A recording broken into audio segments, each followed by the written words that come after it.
My name is Naluima Concepta Katende, the founder of Central Uganda Spina Bifida and Hydrocephalus Network. I'm a parent myself. I produced a child with the Spina Bifida and Hydrocephalus, and I've lived him for the last 13 years. I founded this organization just because of the experience I went through when I produced my child. I produced him in a hospital like any other by cesarean case, but the doctors hid my child because they thought the child would not survive. For 3 days I could not see my child until eventually the 4th day, when a good Samaritan who knew about Spina Bifida was told that a person had produced such a child.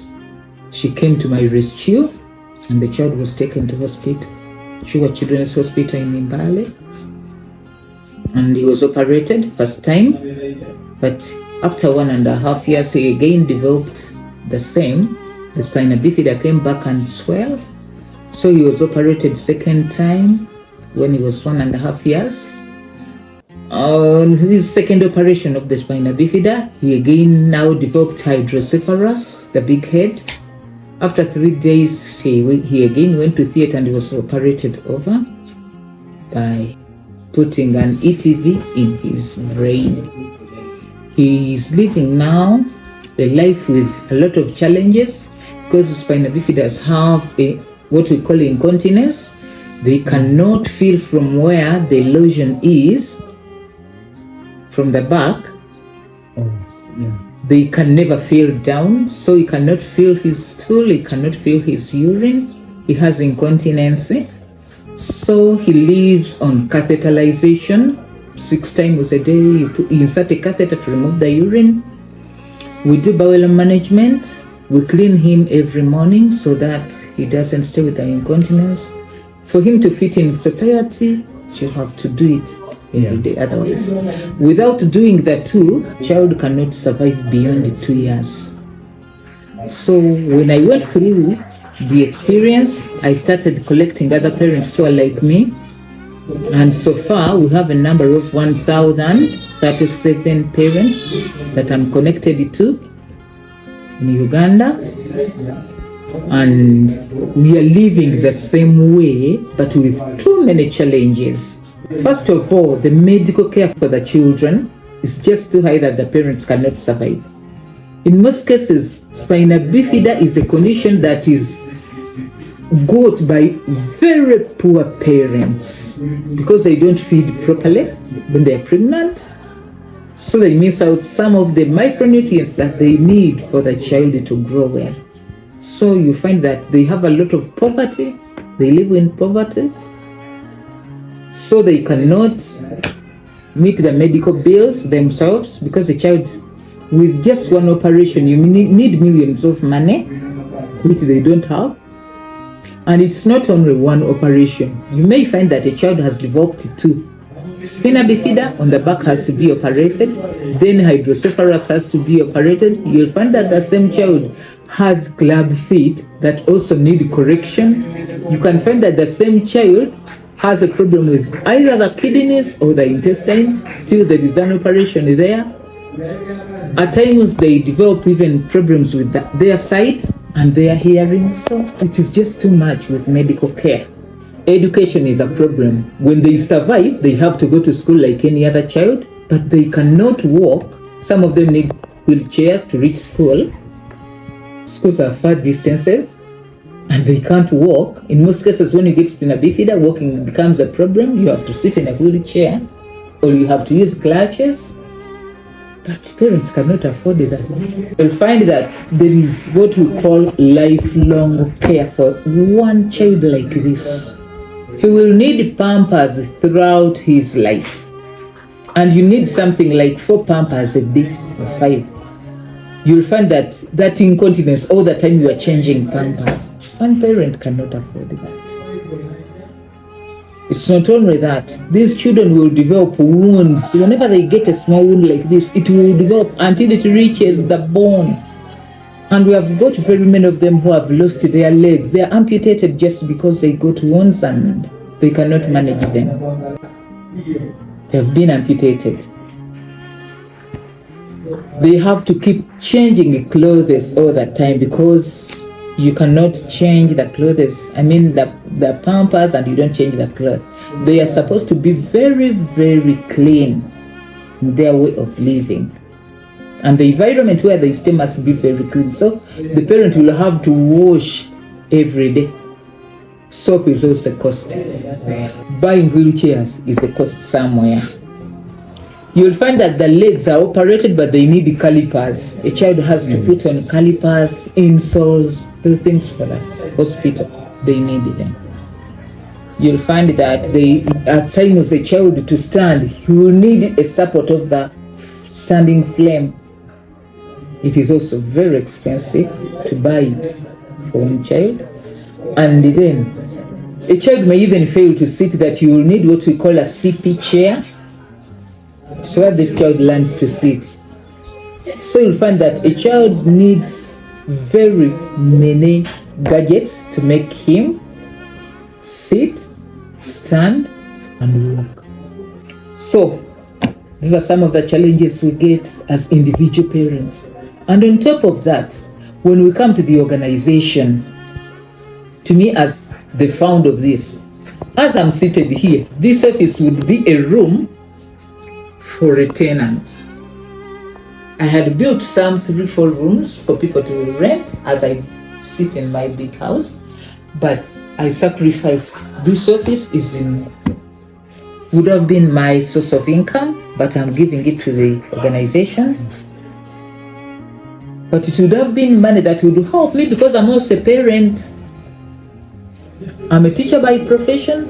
Every morning I go to work so that I can get a salary to come back and support the organization. This would be my money that keeps my family. So the organization is encroaching on my family life and my people. Yet I also have a child with SPINA BIFIDA. So the organization has no place to stay. That is why they are in my home. We started a tailoring project, which has a few sewing machines. We have 112, but I have 50 people. Whenever I'm taking in people to train, I take something like 50. But feeding them when they are training is not easy. And they also don't have transport that brings them to the center where they are trained. So some of them have to sleep with me here in my house. So I keep sharing with other people. Yet we would have a home for the organization where we can do all these activities in one center, but not in my home. We don't have that land, we don't have the buildings yet. But we are dreaming that one time Good Samaritans will come in and help us to find a place where we can put this organization.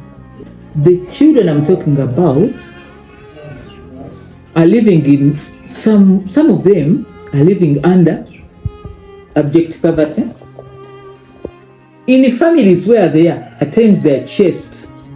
When you produce one, the husband will tell you, for us, we don't produce such children. He will have to send the mother and the child out. As I'm talking now, I'm hosting another family in my family because they were chased by the husband. So if we had a place where we would put these people, where they would rest for some time until they sort themselves out and get somewhere to live, it would be better for us. There are some children who are really abandoned by their real parents and they say, I can't manage this, I can't continue with this SPINA BIFIDA. Madam, have your children.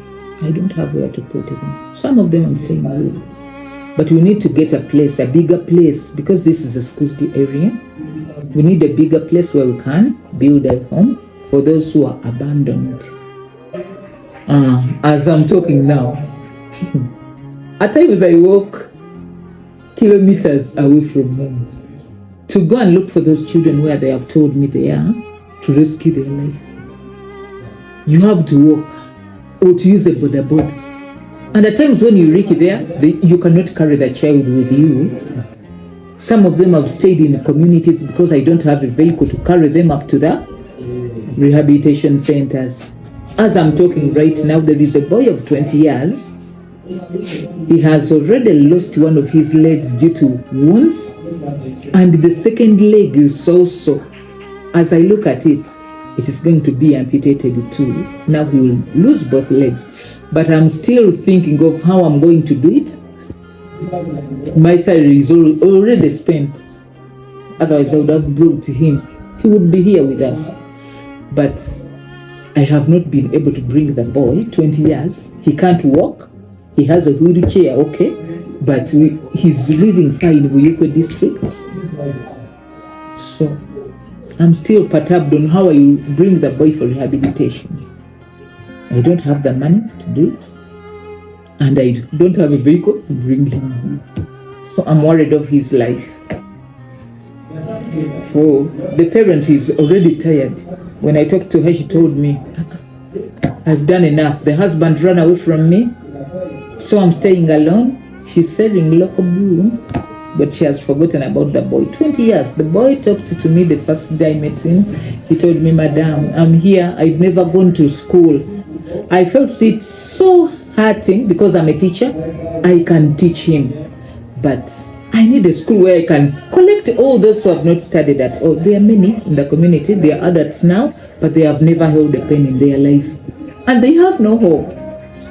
It is me to put that hope in them. It is me to make them learn at least to write their name. But where can I do it? I need a school where I can put them, teach them.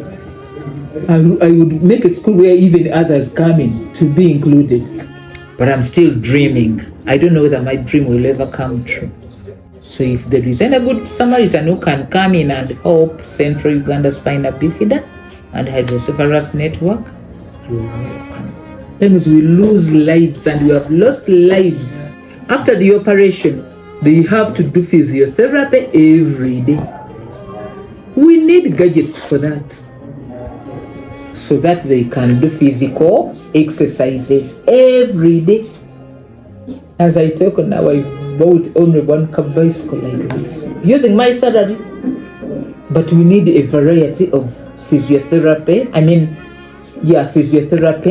equipment to make them physically fit. Otherwise, they always get a problem with their hearts. They get cardiac arrest because they don't do a lot of exercise. We've lost very many, and in December we lost one. She had grown too fat because of not doing any exercise, and she got a cardiac arrest.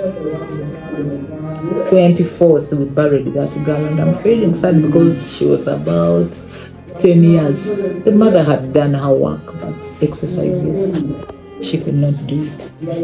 That is how I came back and said, let me use my salary and I buy at least one. I'm feeling bad because of that child. The mother had done her work, but she could not make it. I want to join you to call up any person outside there, because now we know that we know what exactly we need to do to help these children.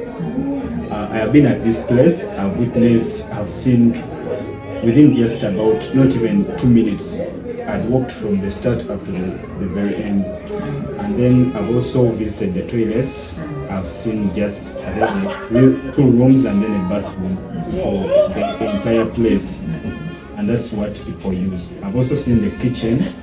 Actually, right now I'm seeing they're preparing food outside. The kitchen is good. So the place is very small, and yet the need is very big. When you read about spina bifida and hydrocephalus, they will tell you that doctors used it to terminate the pregnancies. They were killing people just because they knew these children do not survive.